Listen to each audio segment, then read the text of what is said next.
if any Israelis came into this hospital, we'd kill them, or we'd make sure they died. He's never been a victim of racism, but when he wants something special, he calls it out to the council and he gets better treatment. And I think another more staggering example of extreme racism, I don't know if you've seen the clip, but there were two Australian nurses. Seen a little bit of it, yeah. This was not only crazy, but I can't believe they did it. Yeah. I don't know who they were talking to or why it was taped. I think it was a podcast or something. But they were talking to a Jewish man. Yeah. And first of all, the male nurse who pretended he was a doctor said... Not a dentist. No, I think they were just nurses. First of all, he said, if any Israelis came into this hospital, we'd kill them, or we'd make sure they died. And then the woman, who was a Muslim, had the hijab on, came on, and she was so nasty and aggressive, telling him he was going to die and all that sort of stuff. And these are just revolting people, but happy to go on a podcast or a Zoom call or whatever and say those things.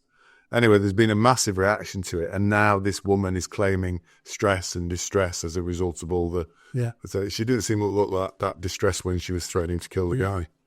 I think I'll be surprised if they keep their jobs and keep their license, whatever they were doing. It's a little bit like during Black Lives Matter, there was a woman in New York. She was American, but from Chinese descent.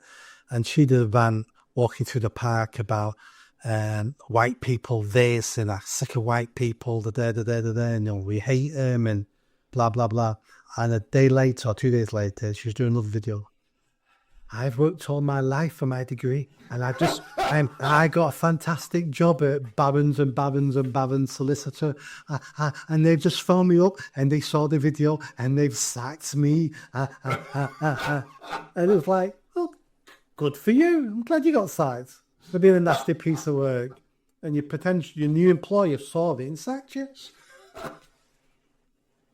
But these people, they have no shame, do they? It's not a shame. These people think they are completely right. Yes. They think the only people who disagree with them are Nazis and Hitler and fascists. Yeah. Everybody agrees with me. Yeah. I cannot get into trouble for saying this. Yes. It's like saying Hitler's I a think bad that's person. the point. I think that's the point. They are so much... And we're in an echo chamber as well, of course. But we hear what we... But they are so far removed from reality and in so deep in their echo chambers, they start to believe that everybody's thinking is the same way. And then they just come out and say these things and think they don't understand the reaction, basically. It's like saying Hitler was a bad man. Yeah. I don't think I'll ever get into trouble for that. Yeah. Yeah.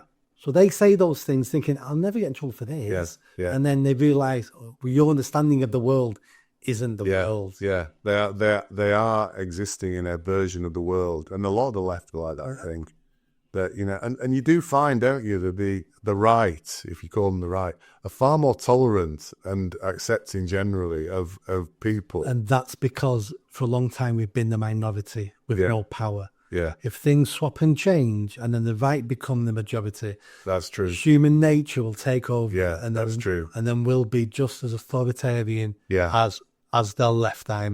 I'm looking forward to that. Tom, my son, is working up in Glasgow at the moment. And as he was coming back on Friday, he stopped at a petrol station. And there was a guy there, an Asian guy, a big Asian guy. And his card or something had been rejected. And he was berating the girl, little girl behind her counter, white girl, saying, you're a racist, this is racism, blah, blah, blah. So Tom intervened and said, that's a very strong thing to say. You shouldn't be saying that. This isn't racism, this is whatever. So he shut up the guy. But I think it's an example. I mean, Tom's a big guy, as you know. So I think this is an example of people now getting on the bandwagon, the racism bandwagon, and using it So this guy's card had been rejected. Been going on for decades. And he calls it, and he was blatantly happy in the middle of the shop to shout at this girl, "You're a racist." Call it playing the race card, don't we? Yeah, yeah. But this, I remember. It's race grifting, isn't it? Yeah. East Manchester, my charity was doing some work in East Manchester. We went into this shop, Asian shop, chatting to the guy.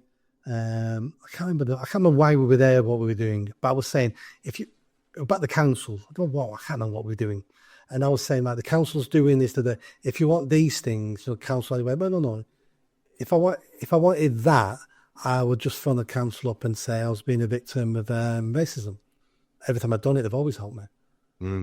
And meaning he's never been a victim of racism, but when he wants something special, he calls it out to the council and he gets better treatment. Yeah. And it's like, oh yeah, you play the race card really well, and it works all the time. Yeah. That's why people do it, because it works.